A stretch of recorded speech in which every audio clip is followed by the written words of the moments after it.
did that. I counted them because I went out and I saw it. We did that like 35 times. And after a while, the guys got used to it, so they started doing everything. We were on the flight. They started moving them and everything. They were flying, kept coming back. But then they made a mistake. They brought out some little boats and drove right in front of our destroyers and cruisers. Made them come to a stop, or they hit them. So we said, that's it. We pulled out of the waters and launched some aircraft. And then they launched, the South Africans actually had the nerve to launch an old bomber out of an airstrip on the west side, on the Indian Ocean side, the east side of it. And like one of those old bombers, they were British Shackleton bombers, not U.S. made. But they launched this bomber, and we could see it on radar, and we could tell what was happening. No, I'm still working. Okay, but good. I'll take a box. The other place? You're still working? Eventually, I'm still working. I'll be ready. Okay. I'll be ready, okay? Okay. He stays at the very first one. So we said, what? Really? You guys really want to play war with Very us? first village. So, the captain asked me, because I was one of the senior intelligence guys on the ship at the time, he said, what do you think? He said, I said, go get them. Just go fly over there. Just send the F-14s, the Tomcats. Just send them over and look them over, See if they get anything launched, see what they do. So we launched 2 more, gassed them up, sent them over there, and it was really funny because on radar you could see it all. The F-14s are coming, and now they can see the F-14s on radar for long. All of a sudden the bomber, he takes off, he gets up, and he's looking, he's up, he takes almost takes a right, and then he said, ooh. It went right back down. They didn't launch anything else. So, they didn't really want to play. But anyway, we went up to the Persian Gulf area, and we sat there for 4 months. Didn't pull in anywhere. We got, and I almost was the first guy in line, but they changed the way. But beer was not legally served on ships since like the beginning of the 20th century, early 1900s. And they decided that we had been out there so long that they were going to bring us some beer. So they brought all this beer on board, and we lined up. Everybody got issued 2 beers. Like I say, I was watching how they were doing it, and I said, ooh, I could be the first guy to be issued a legal beer on a ship in like, 75 years or something. I didn't know the date at the time. But it changed, the order changed. So I got my 2 beers. By the time I got them, they were warm. So,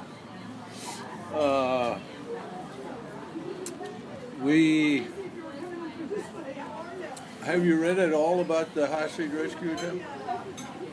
No. Where? In Iran? I think so. I think last year I did. In the embassy? Mm-hmm. We had loaded all these helicopters. But meanwhile, the SEALs and the Delta Force Army soldiers were practicing in the desert in Arizona. Oh, is this Desert Storm? No. No. They were practicing, because it was a desert, to rescue all the hostages. Mm-hmm. We had people stationed throughout Tehran to do power outages in certain sections and get these guys. We had 6 helicopters that were going to go in and load all the hostages and bring them out. And the night they launched the raid, the SEALs came on board, the Delta guys came, we got the helicopters up, and it was a disaster because the helicopters took off. There was a huge sandstorm. They were going to fly in over southern Iran and then go up to Tehran. Well, at the point in southern Iran is pretty desolate. That's where a big sandstorm was coming in. Well, one of the helicopters got so full of sand, his tubes and everything while he was flying, the pressure tubes and all that, that he had to come back to the ship. He almost flew into a mountain, so he came back. So now there's one helicopter down. And then where they landed, what was called Desert One, where they landed to refuel and things, one of the blades of the helo hit the tanker, the big Air Force, or I think it was a Navy tanker, actually. It might have been an Air Force tanker from Turkey. And they exploded. So we lost all those guys, the guys in the tanker, the guys in the helicopter. So now we're down 2 helicopters. They were still probably could have gone in, but we didn't know if the Iranians saw the explosion on the radar or some sensor they might have had. So they all came back, and we didn't get them. And Jimmy Carter came out to the ship when we came and pulled back. It takes 3 weeks to sail from the Persian Gulf back to Norfolk. And I hadn't been on land for so long because we were approaching Norfolk. When you're approaching a big, like, continent, as you approach land on a ship, you can see it just barely, but you can see it like the entire horizon. It's not like a little tree showing up, right? You can see the whole kind of coming up, getting bigger. Just as that was happening, Jimmy Carter came over, gave us a talk, and I said, "What the heck is that smell?" I thought maybe it was from those guys. And then they left, and I said, I'm like one of those ancient mariner guys now. I can smell land. It has a distinct smell. Once you've been on sea for so long, you forget, and it's like, gets into your system. So, hey, darn, it's land I smell. Land home. So,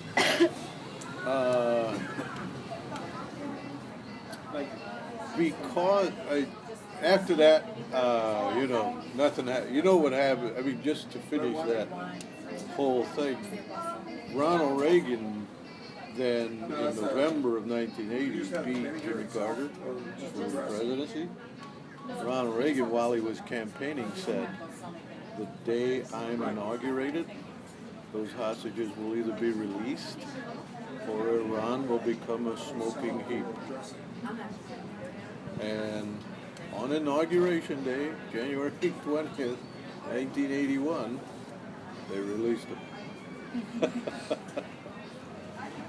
They had been negotiating with us through Algeria, but Reagan said if those hostages are not on a plane on January 20th, Iran will be This was after he won. He said this. He said it. Nope, in his campaign. In his campaign. Yeah, he said when I'm president, they will not take hostages like that and keep them. So the Iranians got a little impressed with that, I think, and they let them go. But, then other things happened. I came to Washington.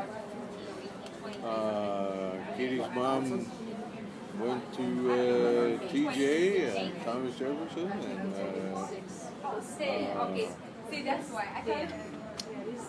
then I went back to I went to school here in D.C. for a while to what they call intelligence graduate school at the National Intelligence University.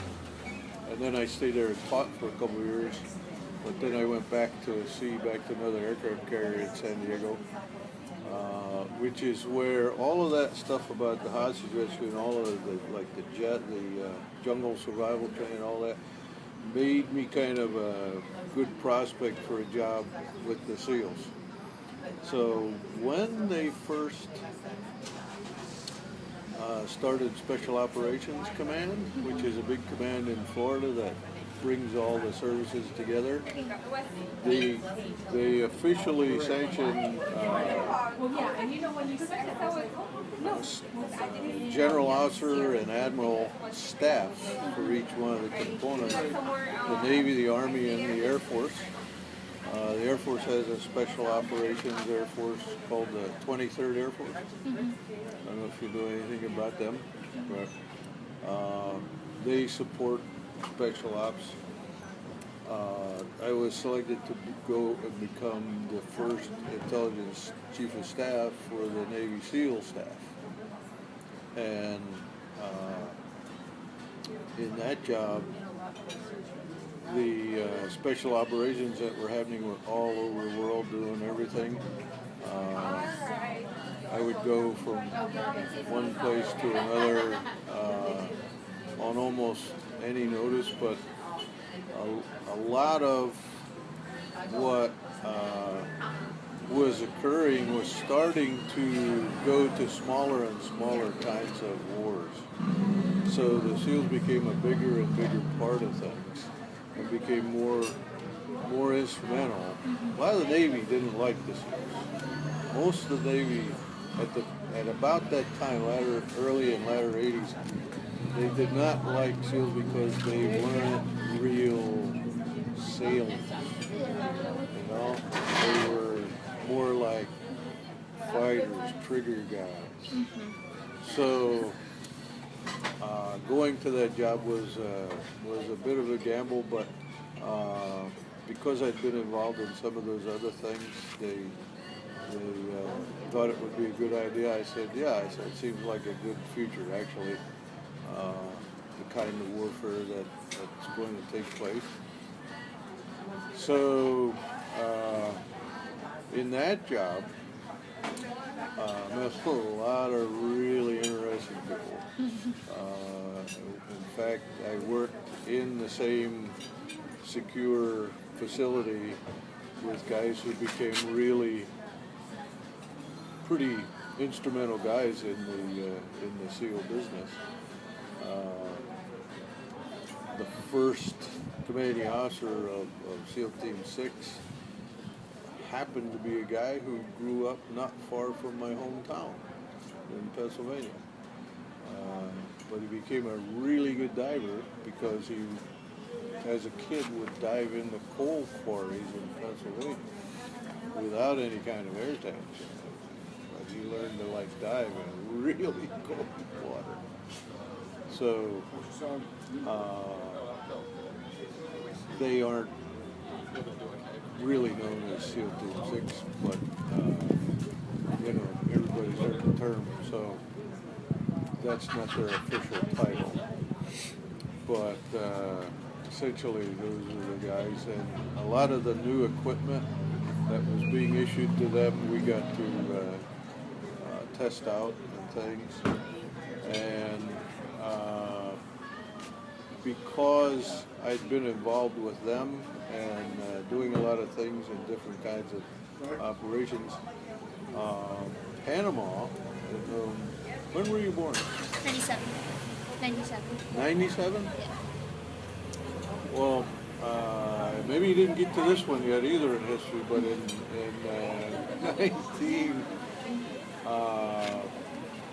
the latter 1980s, the head of Panama was a guy named Noriega.